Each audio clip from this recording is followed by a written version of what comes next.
Hello friends, আজকে তোমাদের সঙ্গে একটা ক্যাকটাস গাছ শেয়ার করছি।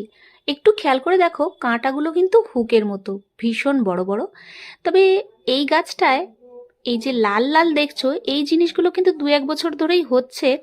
তবে এই বছরই আমি প্রথম ভেঙে দেখলাম, আর কি দেখেছি সেটাই তোমাদের সঙ্গে শেয়ার করছি। এই দেখো, ছোট্ট একটা লাল ফলের মতো হয়েছিল। ফলটার লাল রঙটা যতটা উজ্জ্বল, কালো বীজগুলোও কিন্তু ততটাই উজ্জ্বল রঙের।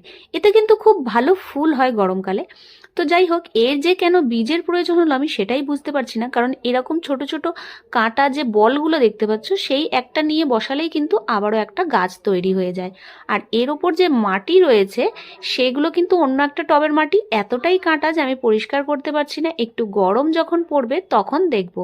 আর এই বীজগুলোকে এখন পাশের একটা টবের মাটিতে লাগিয়ে দিচ্ছি, দেখা যাক এর থেকে গাছ হয় কিনা।